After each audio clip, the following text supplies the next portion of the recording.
सरस्वती नमस्तुभ्यं वरदे कामरूपिणीं विद्यारंभं करिष्यामि सिद्धिर्भवतु मे सदा। नमस्कार, स्वागत है आपके जाने से पहचाने से प्यारे से YouTube चैनल बोले तो एग्जाम कोच पर। चलते हैं, आशा है विश्वास है आप होंगे स्वस्थ, आप होंगे मस्त और होंगे आप व्यस्त।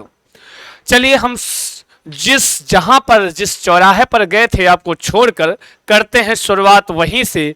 उस श्रृंखला को आगे बढ़ाते हुए ले चलते हैं आपको कहां, एग्जाम कोच के YouTube चैनल पर बोले तो कहां भाई साहब, संधियों की ओर, एक कदम संधियों की ओर। संधियों की चर्चा कर रहे थे, संधियों में स्वर संधि पढ़ रहे थे आप लोग। स्वर संधियों में भी हम लोग क्या पढ़ रहे थे, स्वर संधियों में आपने दीर्घ संधि पढ़ लिया, गुण संधि, वृद्धि, अयादि, पूर्व रूप। तो आप जब ने पूर्व रूप पढ़ लिया, आज आप पढ़ेंगे क्या क्या क्या क्या बोले तो पररूप संधि। कौन सी संधि बोले तो पररूप संधि। कौन सी? पररूप संधि।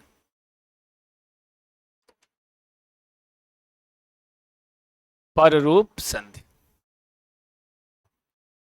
पररूप संधि पहले तो नाम से ही पता चल गया होगा, जैसे कल मैंने बताया था पूर्व रूप को मैंने समझाया था, वैसे ही पररूप का मतलब भी समझ गए होंगे। पर मतलब बाद में क्या होता है, एक पूर्ववर्ण होता है, एक परवर्ण होता है।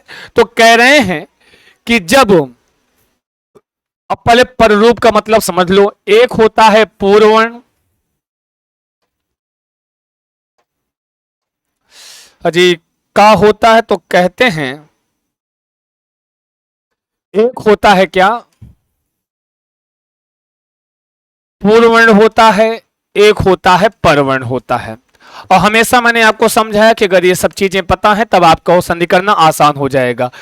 संधि का नाम है पररूप संधि। पररूप मतलब पर मतलब बाद, रूप मतलब रूप, मतलब बाद वाले वर्ण का रूप धारण कर ले। यहां कोई वर्ण होगा और यहां कोई वर्ण होगा, क्योंकि वर्णों के ही मेल को आप संधि कहते हो। जब ये पूर्व वाला जो वर्ण है पर वाले वर्ण की तरह हो जाएगा, समझ में आया? पर वाले वर्ण की तरह हो जाएगा, तब ये क्या कहलाएगा, इस वर्ण का क्या हो गया, पररूप हो गया। समझ में आया क्या होगा? अब पूर्व रूप में क्या था कि जो पर वाला वर्ण था वो पूर्व वाले वर्ण की तरह हो जाता था, तो आप पूर्व रूप कहते थे। पर रूप में क्या है, जब पूर्व वाला वर्ण ये पर वाले वर्ण की तरह हो जाएगा तो वो पर रूप कहलाएगा। अंतर क्या था? पूर्व रूप में आपने देखा था जब यहां वाला वर्ण पर वाला वर्ण पूर्व वाले वर्ण की तरह होता था तो यहां पे एक अपनी निशानी, एक चिन्ह छोड़ के जाता था, वो चिन्ह था अवग्रह का। किंतु पररूप संधि में क्या होगा, जब पूर्व वाला वर्ण पर वाला रूप धारण करेगा तो ये अपने स्थान पर कुछ छोड़ के नहीं जाता है। समझ में आया? ये कुछ नहीं छोड़ के जाता, त्याग दिया तो त्याग दिया भाई साहब। समझ में आया? एकदम पूर्णतया ब्रेकअप कर लेता है। कौन? ये पररूप संधि में। अस्तु, जैसे जैसे अगर आप कहें इसके सूत्र को पढ़ें तो कहते हैं क्या क्या क्या सूत्र इसका होता है भाई साहब। पररूप अगर समझ गए हैं तो सूत्र भी समझ जाएंगे। पररूप मतलब पर मतलब बाद वाले वर्ण की तरह ही हो जाना ही क्या कहलाता है, पररूप कहलाता है। अब बात करते हैं इसकी, चलो देखते हैं आगे। क्या देखते हैं भैया? सूत्र देखेंगे सबसे पहले। क्या क्या देखेंगे? सूत्र। सूत्र आपका होता है क्या, कहते हैं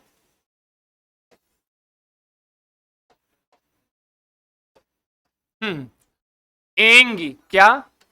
हाँ जी, एंगी पररूपम। क्या? एंगी पररूपम, ये सूत्र होता है किसका? ये होता है भैया पररूप संधि का सूत्र होता है। कौन सा सूत्र कहेंगे? एंगी पररूपम। कौन सा?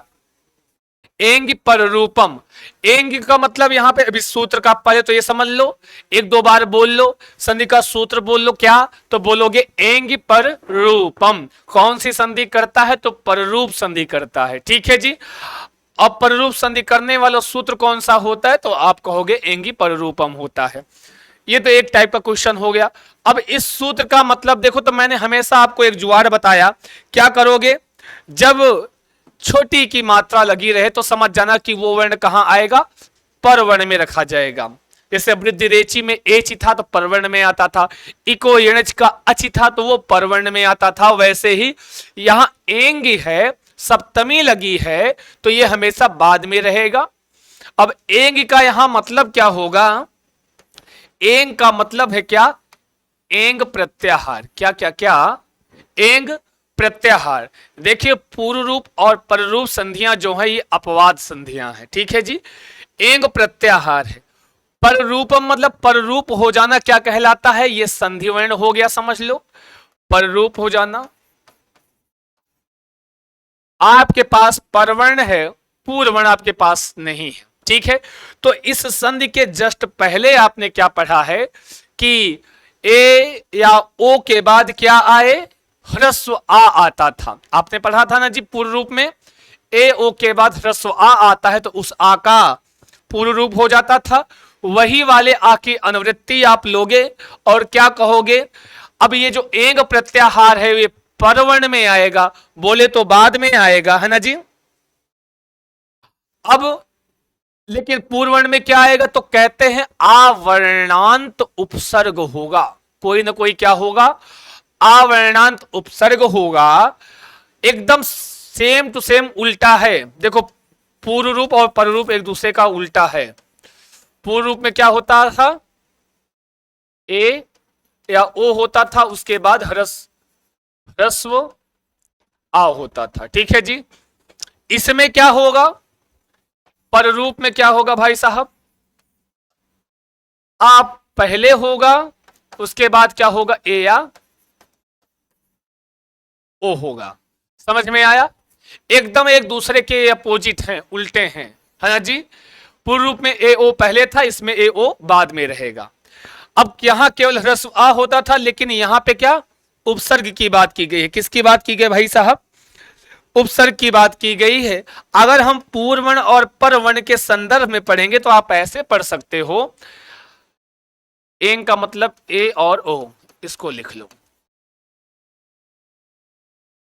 पूर्ववर्ण यहां लिखो परवर्ण, ठीक है। पूर्ववर्ण यहां लिखोगे परवर्ण, ठीक। पूर्ववर्ण में क्या आना चाहिए तो कह रहे हैं क्या हो भैया, यहां पे होना चाहिए क्या आपका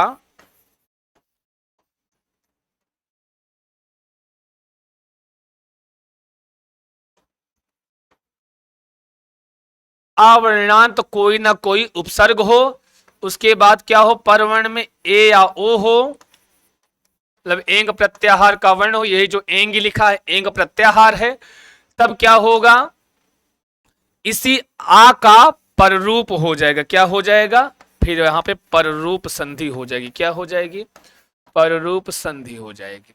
और पररूप का अर्थ मैंने आपको बता दिया है, क्या होता है जी, क्या होता है, हमेशा पररूप हो जाता है, पहला वाला बाद वाले की तरह हो जाता है। समझ में आया। अगर आप परिभाषिक तौर पर लिखना चाहे, जानना चाहें, आप ऐसे बोल सकते हो, यदि आवर्णांत उपसर्ग के साथ, आवर्णांत उपसर्ग के साथ ए या ओ से प्रारंभ होने वाली कोई धातु आए, है ना जी, ए या ओ से प्रारंभ होने वाली कोई धातु आए तो उसके ध्यान दें, ए या ओ से प्रारंभ होने कोई धातु होनी चाहिए, क्या होनी चाहिए, कोई धातु होनी चाहिए। पूर्ववर्ण में कोई उपसर्ग होगा, और कैसा उपसर्ग, उपसर्ग तो 22 होते हैं, लेकिन कौन से उपसर्ग, तो यहां कंडीशन लिखे हैं, क्या कंडीशन लिखे हैं, यहां पे लिखे हैं अवर्णांत उपसर्ग हो, और इधर क्या हो, ए या ओ से प्रारंभ होने वाली, से प्रारंभ होने वाली कोई धातु हो तब क्या होगा, तब पररूप संधि हो जाती है। ध्यान देना, यदि आवर्णांत उपसर्ग के बाद ए या ओ से प्रारंभ होने वाली कोई धातु होगी तो वहां पर ये आवर्णांत उपसर्ग के आ का क्या हो जाएगा, पररूप हो जाएगा। जैसे, कैसे तो बोलो तो जैसे। उदाहरण देखते हैं, जैसे सबसे बहुत फेमस उदाहरण है, बहुत बढ़िया उदाहरण है। आप ऐसे समझ सकते हो, क्या क्या क्या क्या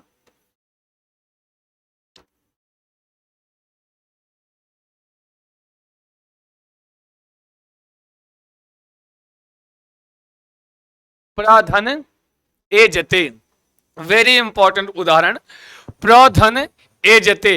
अब पहले तो क्या नियम था इसका, ध्यान देंगे। इसका नियम क्या था, नियम यही था कि पूर्ववर्ण में क्या आना चाहिए, आवर्णांत उपसर्ग। मतलब क्या, उपसर्ग भी हो, कैसा उपसर्ग, जिसके अंतिम में आ आए। अच्छा तो देखो ऐसा हुआ है क्या, हाँ जी, यहां पूर्ववर्ण में प्रा क्या है, एक उपसर्ग है। आप इसको ऐसे लिख सकते हैं, आ बाहर निकला। यहां एजते है, एजते एक धातु रूप है, यजन करने के अर्थ में आती है। और यहां पे क्या है, यहां पर ए या ओ से प्रारंभ होने वाली धातु भी है। और जब ऐसा हो जाता है तब क्या होता है, तो कहते हैं पररूप हो जाता है। और पररूप का अर्थ मैंने आपको बताया भाई साहब, ई वाला जो आ होगा पूर्व वाला, ये इसके जैसे हो जाएगा तो वही पररूप कहलाएगा। ए आ जाएगा ए के पास तो यहां केवल प्र बचेगा, ई वाला। यहां जब आ जाके ए में मिल गया, आ का पररूप हो गया, तब ये ए के जैसे हो जाएगा, इसी में समाहित हो जाएगा, तब क्या बचेगा, एजते। अस्तु, अब क्या करो, जब इतना हो जाए तो इनको जोड़ दो, मिला दो। प्रा शब्द है, हलंत है, प्रा में हलंत है।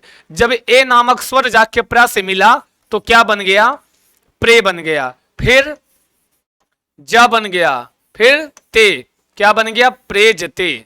अब ध्यान देना, वेरी मोस्ट इंपॉर्टेंट उदाहरण, प्रेजते। प्रेजते में कौन सी संधि है, तो आपको क्या बताना है, प्रेजते में कौन सी संधि है, तो प्रेजते में है आपकी पररूप संधि। किस सूत्र से संधि हुई है, तो एंग पररूपम से हुई है भाई साहब। किससे हुई है, एंगी पररूपम से हुई है। जैसे एक और है उदाहरण देख लो भाई साहब, एकम उदाहरणम इतोपि अस्ति, पश्यतु पश्यतु पश्यतु पश्यतु। जैसे आप लिखते हो क्या, उपधन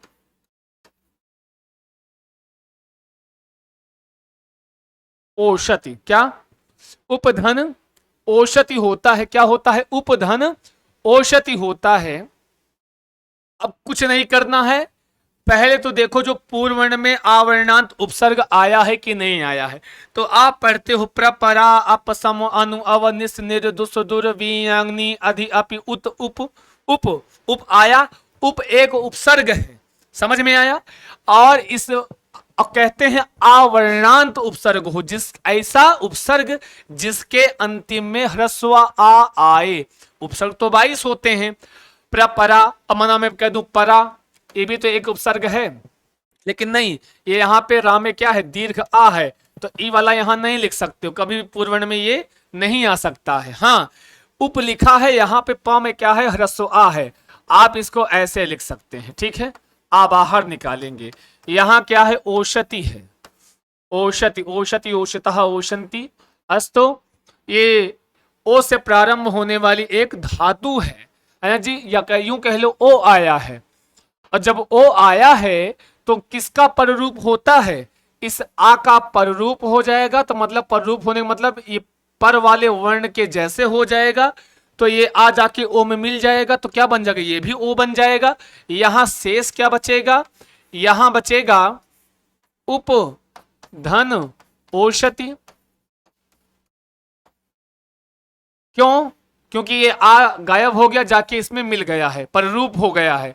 अब ये ओ आएगा पा के पास, पा हलंत है, यहां ओ की मात्रा लग जाएगी, क्या बन जाएगा, उपोषति। क्या बन गया, उपोषति। उपोषति में कौन सी संधि है, तो आप कहोगे उपोषति में पररूप संधि है। कौन सी संधि भाई साहब, पररूप संधि है। किस सूत्र से है, तो एंगी पररूपम से है। किससे है जी, एंगी पर रूपम से है। आगे चलते हैं। प्रधन औषधि एक और उदाहरण आता है। देखो जितना उदाहरण लिखवा रहा हूं इससे ज्यादा आपका आने वाला है नहीं। समझ में आया? जैसे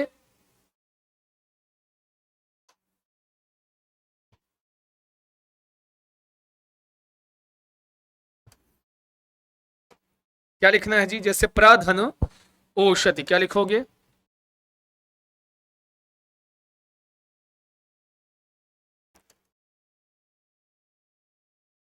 जो उदाहरण लिखवा रहा हूं उससे तब पूछेगा, भाई ध्यान देना। प्राधन औषधि। अब ये प्रा है, एक उपसर्ग है, प्रपरा अपसम पहले उपसर्ग आता है भाई साहब। अब इस प्रा में क्या है? आ है। ठीक। यहां क्या है? ओ है।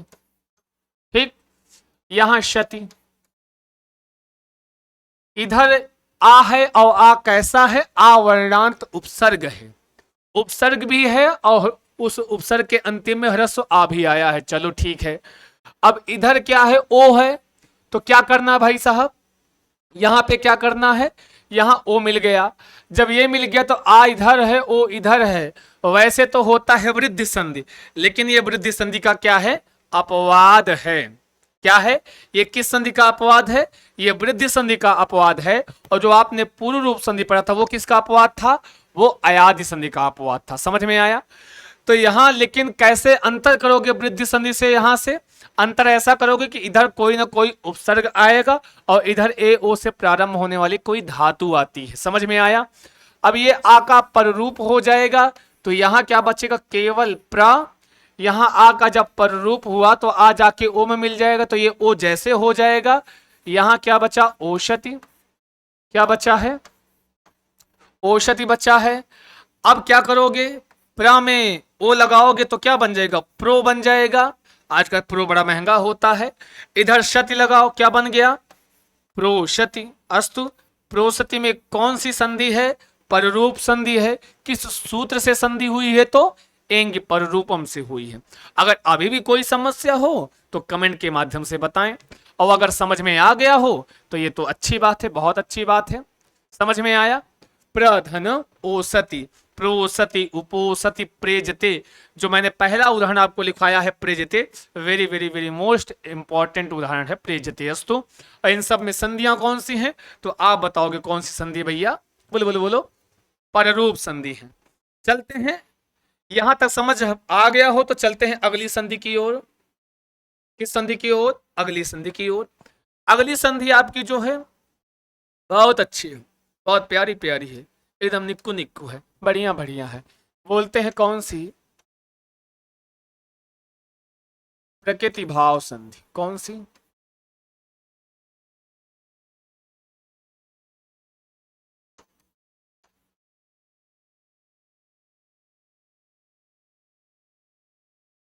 प्रकृति भाव संधि। कौन सी संधि है? प्रकृति भाव संधि है। ठीक है, कौन सी? प्रकृति भाव। देख लो भैया कौन सी संधि है? कहोगे प्रकृति भाव संधि है। ठीक है जी, प्रकृति भाव संधि है। अब ये प्रकृति भाव संधि है, पहले तो इसका मतलब समझ लो। प्रकृति भाव है मतलब क्या है? कहीं ना कहीं प्रकृति भाव, जो प्रकृति से ही कहते नहीं, जब कोई खूब हंस रहा है, खूब हंसे जा रहा है, हंसे जा रहा है, हंसे जा रहा है, उसको दो थप्पड़ मारो तब वो हंस देता है, गाली दे दो तब भी हंस देता है। कभी घर में ऐसा कुछ अशुभ हो गया तब भी अगर वो उसका चेहरा देखो लगेगा मुस्कुरा ही रहा है। तो इसका मतलब है उसकी प्रकृति ही ऐसे है, वो स्वभाव से ही ऐसा है। भाई साहब समझ में आया? आया कि नहीं आया? अब पता कुछ लोगों का चेहरा ही ऐसा होता है, उनको लाख खुशी की बात करो तब भी ऐसे मैथ वाले सर की तरह। अरे आप अपने मैथ वाले सर तो बड़े अच्छे हैं, उनको लगता ही नहीं कि मैथ वाले हैं, खिलखिलाते रहते, हंसते रहते, ऐसे ऐसे करते रहते हैं, देखो देखो ऐसे ऐसे करते रहते हैं ना जी। बात उनकी अलग है, लेकिन कुछ तो ऐसे होते हैं चेहरा देख लो लग जाएगा दुनिया भर का कष्ट नहीं के ऊपर है, और कितनों हंसी मजाक कर लो वो ऐसे ही बने रहेंगे। तो इसका उनका दोष नहीं है।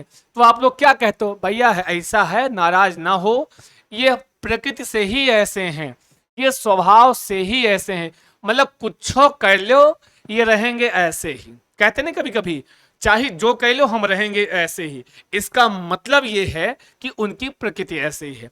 तो वही कहीं ना कहीं प्रकृति भाव संधि में भी कुछ वही मामला है। कौन सा मामला है? प्रकृति भाव संधि में भी कुछ वही मामला है कि जैसे का तैसा उतर आए।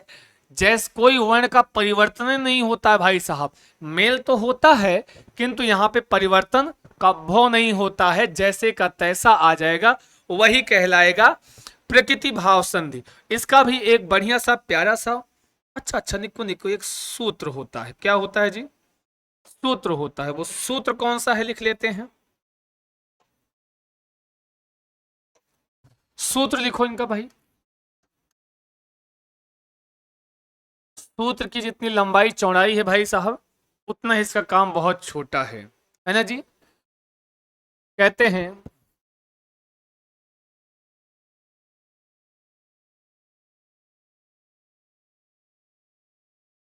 प्लुत प्रग्रहिया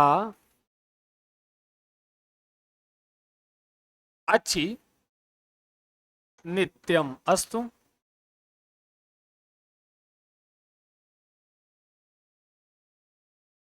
ये क्या है? एक सूत्र है। प्लुत प्रग्रहिया अचिनित्यम क्या है जी?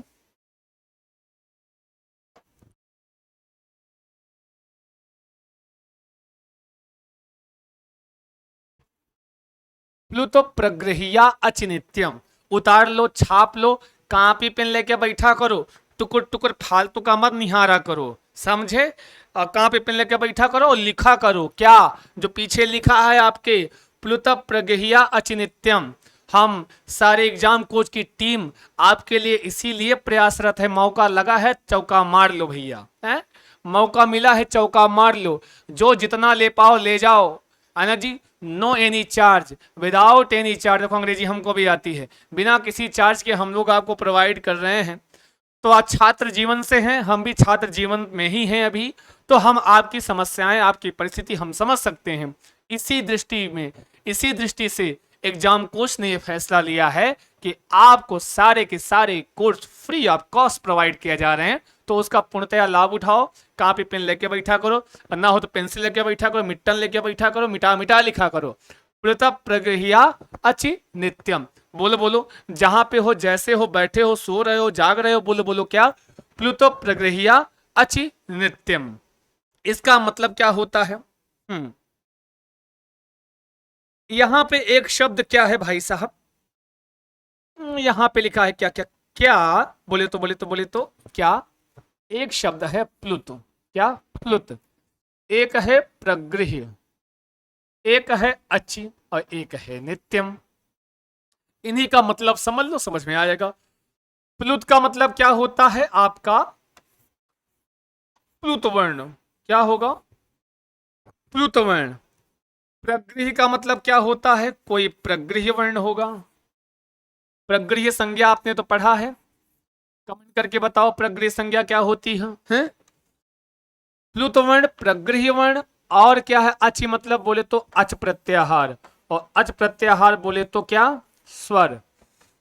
नित्यम का मतलब होता है प्रकृति भाव, वही मतलब नित्य वही बना रहता है, कोई चेंज नहीं होता है। क्या होता है? कोई चेंज नहीं होता है। नित्य, नित्य मतलब नित्य वही बना रहता है। कब? जब पूर्व वर्ण में, ध्यान देना, प्लुत वर्ण प्रगृह्य वर्ण हो पूर्व वर्ण में, और उसके बाद क्या हो? अच प्रत्याहार मतलब कोई स्वर हो, तब संधि में क्या होगा? जैसे का जैसा है वैसे ही उतर आएगा, कोई परिवर्तन नहीं होगा। वहां नित्यम, नित्य रूप से वही बन जाएगा जो इधर लिखा है। वही कहते हैं प्रकृति भाव हो जाना। समझ में आया? प्रकृति भाव हो जाना। अब अगर हम पूर्वण परवण के संदर्भ में पढ़ें, हाँ? किसके संदर्भ में? पूर्वण परवण के संदर्भ में हम पढ़ें तो क्या पढ़ोगे? यही तो पढ़ोगे। यहां लिखोगे आप पूर्वण, यहां लिखोगे परवण, यहां लिखोगे संधिवर्ण। ठीक है जी। पूर्वण में क्या होगा? देखो प्रकृति भाव संधि की मैं बात कर रहा हूं।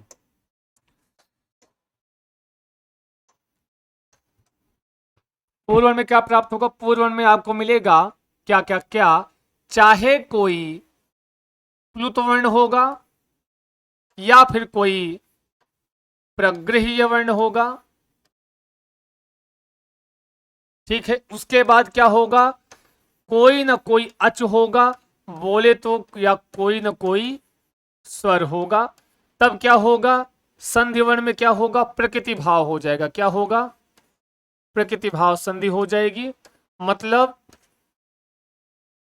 यूं कह लो, जैसे का तैसा, जैसे का तैसा लिख उठेगा, मतलब वही उतर आएगा डायरेक्ट, हम ऐसा बोल सकते हैं, ठीक है जी। आई बात समझ में? जैसे उदाहरण देख लेते हैं, जैसे हरि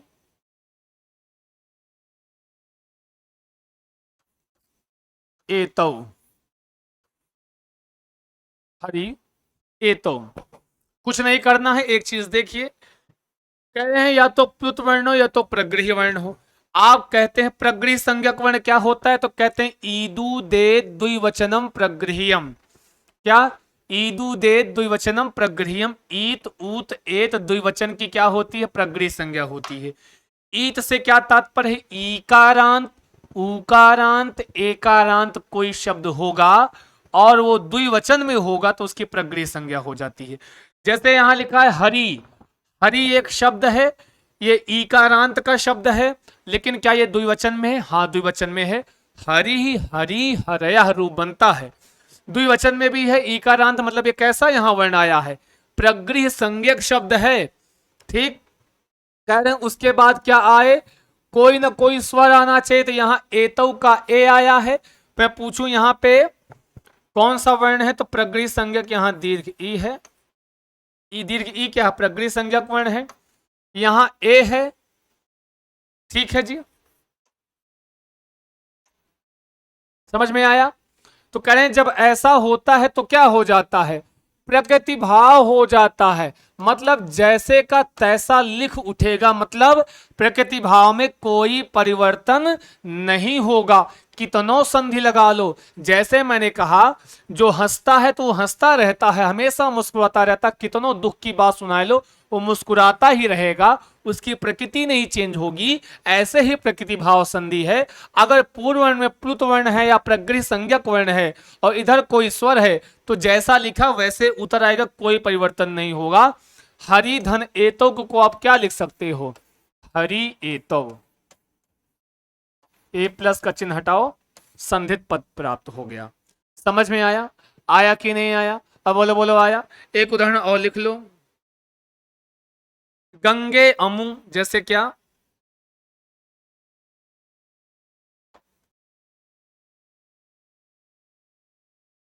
गंगे धन अमु, एकारांत है, द्विवचन, गंगा गंगे द्विवचन में है, एकारांत का पद है, तो इकारांत उकारांत एकारांत द्विवचन की प्रगृह्य संज्ञा होती है। प्रगृह्य संज्ञा कौन आया? इधर कोई न आ, एक स्वर है, स्वर आया तो जैसे का तैसा उतर आएगा। प्लस हटा दो, बस लिख लो क्या? गंगे अमु। आई बात समझ में? समझ में आया? एक और लिख लो, जैसे, हालांकि पर्याप्तम वर्तते भाई साहब, है ना जी? कोई दिक्कत इतने में? कोई समस्या? समस्या है तो बताओ, लिख के भेजिए, भेजो भैया। प्रकृति भाव सबसे आसान प्रकृति भाव होती है, सूत्र याद कर लो बस। बाकी ये जैसे का तैसा उतर आता है, इसमें कोई परिवर्तन नहीं होता है भैया। आगे चलें, चलो आगे चलते हैं। आगे क्या चलते हैं, बस यही थी आपकी पूरी की पूरी आपकी संधियां थी। बस अब आज के लिए इतना रखते हैं, मिलते हैं अगले एपिसोड में। ऐसे ही अब यहाँ पे स्वर संधियां समाप्त हो जाती हैं।